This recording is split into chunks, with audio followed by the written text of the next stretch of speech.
مغفرت کرے ان عظیم المرتبت ہستیوں کی جو گزشتہ صدی کے اوائل میں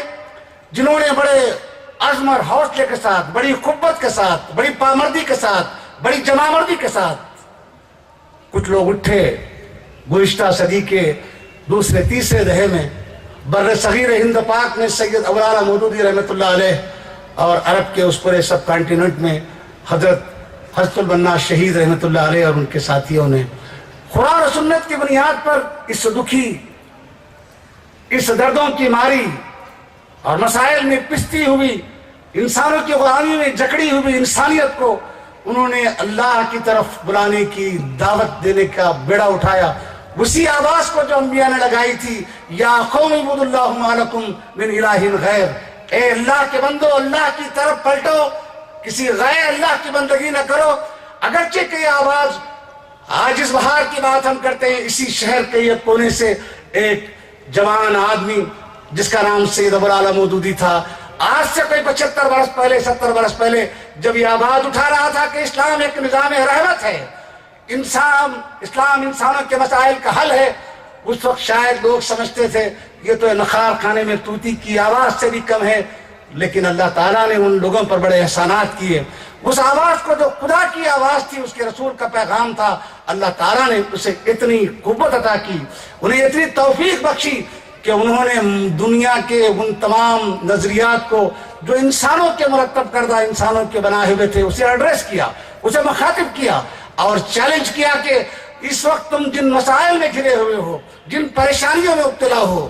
جن مسائل سے تمہارا اس وقت سابقہ ہے، اگر تم اس سے نکلنا چاہتے ہو تو تمہیں ایک ہی راستہ ہے، وہ ہے اسلام کا راستہ، وہ اللہ کی بندگی کا راستہ، وہ ہے سنت رسول اللہ کا راستہ۔ نتیجہ اس کا یہ نکلا کہ بر صغیر ہند میں آپ جانتے ہیں کہ آج ہم بہار اسلام کی باتیں کرتے ہیں تو ہمارے بھائی اس ملت کے لوگ اس وقت صدائے اسلام کی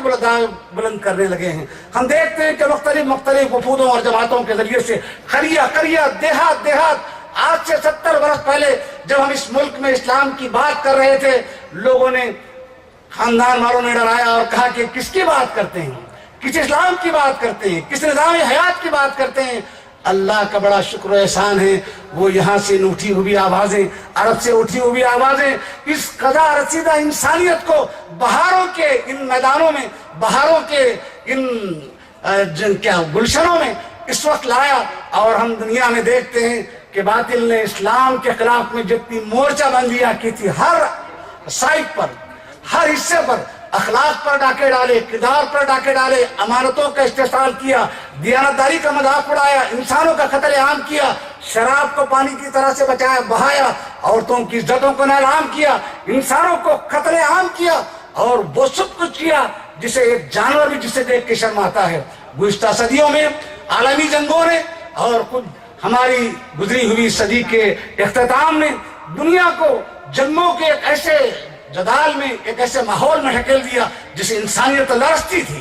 انسانیت کانپتی تھی، بستیوں کو، ملکوں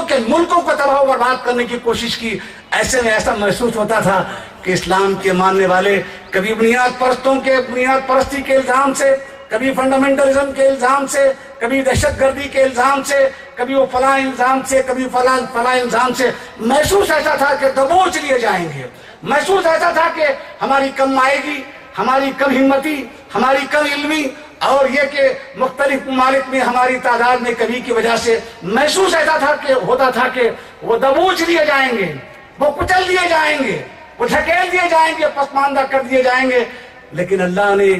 انسانوں پر رحم کیا، امت مسلمہ کے بعد افراد کو یہ توفیق عطا فرمائی کہ انہوں نے عزم اور حوصلے کے ساتھ قرآن و سنت کی بنیاد پر دنیا کو مخاطب کرنے کی کوشش کی، اور دنیا میں جو مختلف حادثات ہوتے رہے، ان حادثات نے لوگوں کو اپنی فطرت کی طرف ڈھکیلنا شروع کیا، لوگوں کو انسانیت کی طرف ڈھکیلنا شروع کیا، لوگوں کو اپنی انسانیت کی طرف، ان کے ضمیر کی طرف ڈھکیلنے شروع کر دیا۔ میں ایک چھوٹی سی بات آپ کے سامنے عرض کر دوں، ابھی ملک میں ہمارے پاس جو واقعات ہو رہے ہیں دلی میں اور مختلف شہروں میں، اس موقع پر مجھے بڑی حیرت ہوتی ہے کہ ہمارے ملک کے اپوزیشن کے قائدین اور ملک کے وہ سربراہ جو کبھی اسلام اور مسلمانوں کو اس ملک میں دیکھنا برداشت نہیں کرتے، لیکن ان کی زبانوں سے وہ الفاظ اگلائے جا رہے ہیں جو انسانی فطرت پر مبنی ہیں، اور ہم کہتے ہیں کہ انسانی فطرت ہی اسلام ہے۔ اسلام انسانی فطرت کے مطابق اللہ تعالیٰ نے نازل کیا ہے۔ لوگ یہاں کہہ رہے ہیں، کبھی ہم کہتے ہیں کہ گھر میں عورت گھر کی مہارانی ہے، گھر کی ذمہ دار ہے، گھر اس کی مملکت ہے، وہ گھر کی وزیر اعظم ہے، تو لوگ ہم کو مذاق اڑاتے کہتے ہیں چار دیواریوں میں انہوں نے بند کر رکھا ہے۔ لیکن اللہ تعالیٰ آج ان کی زبانوں سے کہلوا رہا ہے کہ خواتین کو گرہستی کا کردار ادا کرنا چاہیے، خواتین کو گھر کی ذمہ داریاں ادا کرنا چاہیے، مردوں کو کما کر ان کی نان نفقے کی ذمہ داریوں کو ادا کرنا چاہیے۔ کبھی ہم یہ کہتے، اگر ہم کہتے اپنی زبان سے پہلے کہ یہاں کسی زنا کرنے والے کو برسر عام سزا دینا چاہیے، تو شاید ہم پر فنڈامنٹلزم کا، دہشت گردی کا لیبل لگاتے اور کہتے کہ یہ تو فنڈامنٹلسٹ اور یہ دہشت گرد ہیں۔ اللہ تعالیٰ ان کی زبان سے کہلوا رہا ہے کہ اس جرم کی سزا اس کے علاوہ کچھ نہیں ہے، اور ہم کہتے ہیں کہ یہی بہار اسلام ہے اور یہی بہار انسانیت ہے، یہی انسانوں کی اخلاق اور کردار کا ایک اونچا معیار ہے۔ بھائیو، دنیا میں ہم جس بہار اسلام کی سب بات کر رہے ہیں، عرب دنیا میں نہیں، یورپ کی دنیا میں، امریکہ کی دنیا میں، ان لوگوں نے اسلام کو، مسلمانوں کو بدنام کرنے کی جتنے ایونٹس کیے، جتنے بلاسٹنگز کیے، جتنے ٹاورز کو گرایا اور مسلمانوں کو دہشت گرد بنا کر جتنی تصویر بگاڑنے کی کوشش کی، ان کے خاندانوں میں کبھی ٹونی بلیئر کا بھائی اسلام قبول کرتا ہے یا اس کے خاندان میں لوگ قبول کرتے ہیں، تو کبھی امریکہ کے وہ بڑے بڑے خاندانوں میں لوگ اسلام کی طرف بڑی تیزی کی طرح اس کا مطالعہ کر کے اس کو سمجھ کر اسلام کی طرف آنے کی کوشش میں لگے ہوئے ہیں۔ ایسا معلوم ہوتا ہے کہ اس وقت باطل لرزہ برندھان ہے۔ سید مودودی علیہ الرحمہ نے کہا تھا، آج سے کوئی 65 برس پہلے شہادت حق کی ایک تقریر کرتے ہوئے انہوں نے کہا تھا کہ اگر مسلمان اپنے دین کی طرف لوٹ آئیں، اسی کردار کے ہتھیار سے لیس ہو جائیں، تو ایک وقت وہ آئے گا کہ واشنگٹن اور نیو یارک میں ان کے نظریات کو سر چھپانے کے لیے جگہ نہیں ملے گی۔ اور اس نے کہا تھا کہ لندن اور پیرس کی یونیورسٹیوں میں ان کے نظریات کو، ان کی تعلیمات کو وہاں سر چھپانے کا، آگے بڑھنے کا کوئی موقع نہیں ملے گا۔ بھائیو، آج دنیا میں اسلام ایک موضوع بنا ہوا ہے۔ اسلام کے نام پر، مسلمانوں کے نام پر جتنے الزامات ان لوگوں نے لگائے تھے، آج وہ پورے کھوکھلے ثابت ہو رہے ہیں۔ ان کے بنائے ہوئے معاشی نظام نے انسانوں کا خون چوسا۔ آج یہ معاشی نظام ان کے بڑے بڑے عمارتوں میں وہ کریش ہو رہا ہے، وہ پریشان ہیں۔ وہ لوگ کہہ رہے ہیں کہ اگر اسلام کے معاشی نظام کو اگر اختیار کر لیا جاتا تو انسانوں کی یہ دلدر دور ہو جاتی، انسانوں کے مسائل حل ہو جاتے۔ اس سودی نظام نے انسانوں کو غلام بنایا کچھ کیپٹلسٹوں کے۔ ساری دنیا میں 8-10 لوگ، کوئی انٹرنیشنل مانیٹری فنڈ کے ذریعے سے، کوئی ورلڈ بینک کے ذریعے سے، کوئی لیمن بردرز کے ذریعے سے ملکوں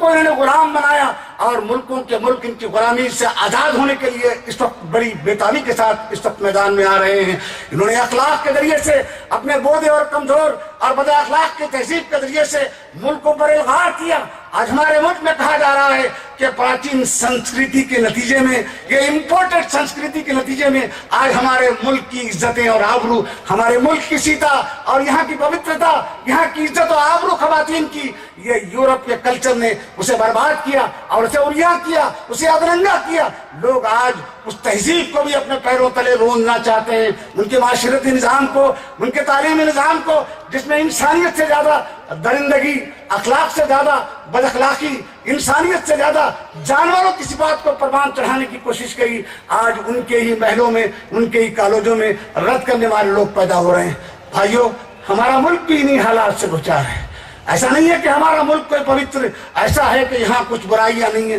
ہمارے ملک کو بھی آج بہار کی ضرورت ہے، اخلاقی بہار کی ضرورت ہے، کردار کے بہار کی ضرورت ہے، یہاں امانت کے بہار کی ضرورت ہے، یہاں دیانت کی بہار کی ضرورت ہے، اور یہاں انسانیت کی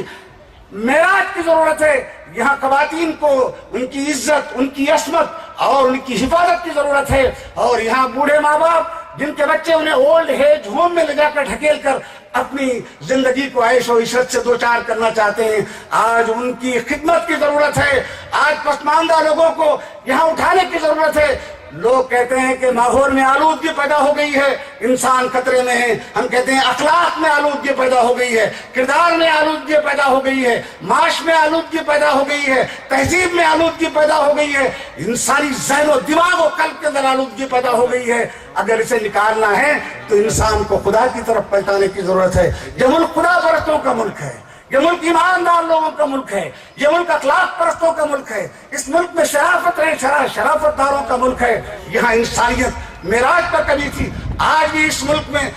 بیسیوں سبوں ہزاروں خداؤں کے ماننے والے ہیں. خدا کے منکرین کی تعداد اس ملک میں بہت کم ہے، لیکن ضرورت اس بات کی ہے کہ انہیں حقیقی خدا کی طرف دعوت دی جائے. یہ ملک میں کبھی ہم انگلیوں پر گنے جاتے تھے، کچھ لوگ یہاں آئے تھے، لیکن ہمارے فکر نے، ہمارے دینی تعلیمات نے، ہمارے اخلاق و کردار نے اس ملک کو اتنا متاثر کیا کہ یہاں کی بستیوں میں اخلاق کی کھیتیاں لہرائیں. ہم جب اٹھے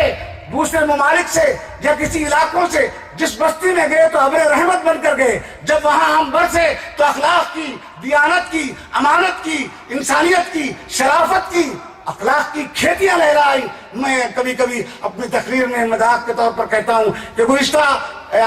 بہار کے الیکشن کے موقع پر ہمارے ملک کے سابق پردھان منتری جناب اٹل بہاری واجپئی جی نے ایک موقع پر کہا تھا ہمارے ملک سے ایمانداری ختم ہو گئی، ہمارے ملک سے امانت داری ختم ہو گئی. مجھے مان کیا جاتا تھا کہ ایمانداری کا لفظ، امانت داری کا لفظ یہ کون سی ڈکشنری کا ہے؟ یہ کس ملک سے امپورٹ کیا گیا ہے؟ یہ کس مذہب سے یہ مستعار لیا گیا ہے؟ مان کیا جاتا کہ ہمارے اسلاف نے، ہمارے آبا و اجداد نے، ہمارے بزرگان دین نے اس ملک میں اسلام کے حوالے سے، قرآن و سنت کے حوالے سے، اپنے کردار کے ذریعے سے باشندگان ملک تک اللہ کے دین کی دعوت کو پیش کرنے کی کوشش کی تو یہاں انسانیت کی، اخلاق کی کھیتیاں لہرانے لگی. آج ضرورت ہے امت مسلمہ کی اس دنیا کو، اس ملک کو ہمارے دین کی، ہمارے اخلاق کی، ہمارے کردار کی، ہمارے تہذیب کی، تمدن کی اور وہ تمام چیزوں کی جو اسلام کی تعلیمات ہے. ہم امت مسلمہ سے بڑا ادب و احترام سے گزارش کرنا چاہتے ہیں، اس وقت دنیا آپ کی منتظر ہے، دنیا آپ کو دیکھنا چاہتی ہے، دنیا آپ کے کردار کو دیکھ. وہ ایٹم کا دور گیا، وہ بمباری کا دور گیا، وہ یورینیم کا دور گیا. اب تو اخلاق کی اور تہذیب کی فکری ٹکراؤ کا زمانہ ہے. اس وقت وہی میدان جیتے گا جو فکری طور پر غلبہ عطا کرے گا، اسی کو میدان نصیب ہوگا جو اخلاقی جیت اپنی پاس رکھے گا، اخلاق کے ہتھیار رکھے گا. اور یہ ہتھیار امت مسلمہ کے علاوہ کسی کے پاس خدائی ذریعے سے نہ رسولوں کے ذریعے سے نہیں ہے. میں امت مسلمہ کے بھائیوں سے، اپنی بہنوں سے بھی گزارش کرنا چاہوں گا. آپ کی اتنی بڑی تعداد کو، جگہ جگہ خواتین کی بڑی تعداد کو دیکھ کر بڑا دل خوش ہوتا ہے. ایسا معلوم ہوتا ہے کہ ایک بہار آئی ہے. میں اللہ کا واسطہ دے کر اپنی بہنوں سے کہنا چاہتا ہوں، اٹھو، اپنی کمروں کو کسو، اپنے گھروں میں جیالوں کو پیدا کرو، اپنے بچوں کو ایسا دودھ پلاؤ کہ اس ملک میں انقلابی بن کر اٹھیں گے. ان کے اخلاق کو پروان چڑھاؤ، ان کے کردار کو پروان چڑھاؤ، ان کی تہذیب کو پروان چڑھاؤ، انہیں امانت دار بناؤ اور پھر انہیں دیانت کے سبق سکھاؤ، انہیں انبیاء کے واقعات سکھاؤ، انہیں رسول اللہ صلی اللہ علیہ وسلم کا سپاہی بناؤ اور آپ کی سنت کا اطاعت گزار انہیں بناؤ. اور بتاؤ کہ بیٹا کبھی وہ بنت جہش جیسی ماں بنو، کبھی خالہ جیسی بہن بنو، کبھی امہات المومنین جیسا کردار اپنے اندر پیدا کرو. یہ ملک آپ کا انتظار کر رہا ہے. آپ کی بہنیں جلائی جا رہی ہیں، آپ کی بہنوں کی عصمتیں لٹ رہی ہیں، آپ کی بہنوں کی عزتیں لٹ رہی ہیں. آپ کے حوالے سے یہ کہا جا رہا ہے کہ عورت بڑی مظلوم ہے. آپ اٹھیے، دنیا کو بتائیے مسلمان عورت مظلوم نہیں ہے. مسلمان عورت پوری با اختیار ہے، اپنے گھر میں اسے وہ تمام تحفظ حاصل ہے. ابھی امریکہ کی ایک عورت نے خواتین پر ہونے والے مظالم اور ان کی بد تہذیبیوں پر اس نے ریسرچ کیا. اس نے بتایا کہ دنیا میں سب سے باعزت، سب سے پاکدان اور باعفت اگر کسی قوم کی عورتیں ہیں تو وہ مسلمان عورتیں بڑی باعزت ہیں. اور ضلالت و گمراہی کے گڑھ میں کوئی قوم اگر کوئی گری ہے تو اس نے کہا کہ یہودی ہیں، دوسرے نمبر پر ہندو بہنیں اور تیسرے پر عیسائی ہیں. آپ کو اللہ تعالیٰ غیر مشہور طریقے سے بہاروں کی طرف ڈھکل رہا ہے. بہاروں سے میری تشبیہ یہ ہے کہ موسم پتجھڑ، یہاں پولوشن ختم ہو گیا اخلاق کا، کردار کا. آپ کو کمر کس کے میدان میں آنا ہے. یہ مظلوم بہنوں کو، مظلوم انسانیت کو اور دکھوں کی ماری اس انسانیت کو آپ کو بتانا ہے کہ اسلام آپ کے دردوں کا مداوا ہے. میں اپنے بھائیوں سے بھی کہنا چاہوں گا، ہمیں اپنے اندر فکر کے انقلاب کی ضرورت ہے، ہمارے اپنے اندر کردار کے انقلاب کی ضرورت ہے. یہ دنیا پر میں بہت ذمہ داری سے بات کہنا چاہوں گا، اس ملک میں مختلف لوگوں کو مختلف نظریات کو پیش کرنے، اپنے نظریات کے حساب سے مختلف مرحلوں میں انتخابات سے گزرنے، اپنے نظریات کے مطابق اس ملک میں قوانین چلانے بنانے کا حق حاصل ہے، تو پھر ان لوگوں کو کیوں حق حاصل نہیں ہونا چاہیے جو خدا کے دین پر چلنا چاہتے ہیں، خدا کے دین کو انسانوں کا مسائل کا حل بنانا چاہتے ہیں؟ ہمیں انسانوں کے مسائل کو ایڈریس کرنے کی ضرورت ہے، ہمیں انہیں بتانے کی ضرورت ہے۔ کوئی سین صاحب کہتے ہیں جن کو عالم انسانیت میں نوبل انعام معاشیات میں ملا، وہ کہتے ہیں کہ دنیا میں سب سے بہترین نظام اسلامی معاشی نظام ہے۔ ہمیں بتانے کی ضرورت ہے اسلامی معاشی نظام کیا ہے۔ کوئی ہمارے کردار کی بات کرتا ہے، کوئی ہمارے اخلاق کی بات کرتا ہے، ہمیں میدان میں آ کر ہمت کے ساتھ آ کر ان برادران وطن کو ساتھ لے کر، یہ بڑے بھولے بھالے لوگ ہیں، یہ خدا پرست لوگ ہیں، یہ انسانیت دوست لوگ ہیں۔ کچھ لوگ ہو سکتے ہیں جو شر پسند اور فرقہ پرست ہو سکتے ہیں، یہاں کا ہر ہندو ہر مسلمان فرقہ پرست اور شر پسند نہیں ہوتا، یہاں انسانیت کی معراج ہے اخلاق کی۔ میں امت مسلمہ کو جماعت اسلامی کے حوالے سے یہ بات کہنا چاہتا ہوں، دنیا میں اسلام کا غلغلہ، دنیا میں اسلام کا بول بالا ایسا معلوم ہوتا ہے کہ یہ پتجھڑ اور ریاں دور ختم ہو گیا ہے، یہ پر لباس اور پربہار دور اس وقت آیا ہے۔ مردوں کو، خواتین کو،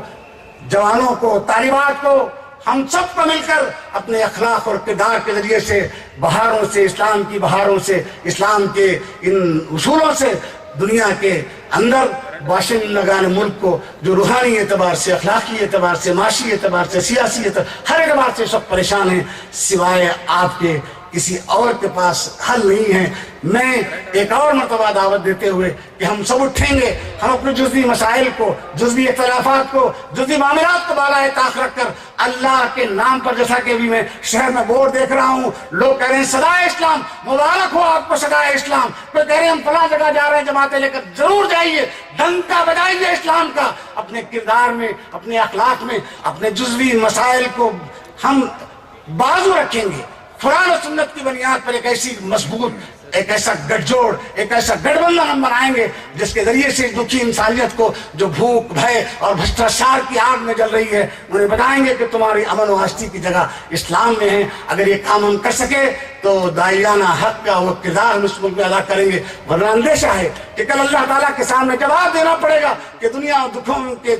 اندر مبتلا تھی، پریشان تھی، تم کہاں سو گئے تھے؟ آج ہمیں اس ملک کو بتانا ہے کہ دنیا میں اگر کوئی ہوائیں اخلاق و کردار کی، امانت و دیانت کی، انسانیت کی، شرافت کی چل رہی ہیں تو وہ صرف اسلام کی وجہ سے چل رہے ہیں۔ اگر آپ اپنے دل کو، اپنے ملک کو بھی امن و آشتی کا گہوارہ بنانا چاہتے ہیں، اس کے علاوہ کوئی چارہ نہیں ہے، نو وے بٹ اسلام، لا سبیل الا الاسلام۔ اللہ سے میری دعا ہے کہ اللہ تعالیٰ مجھے آپ کو اس بات کی توفیق عطا فرمائے کہ ہم خود بھی دین پر چل سکیں اور بندگان خدا تک بھی اپنے قول و فعل اور عمل کے ذریعے سے اللہ کے دین کو لوگوں تک پہنچا سکیں۔ رب اغفر وارحم وانت خیر الراحمین۔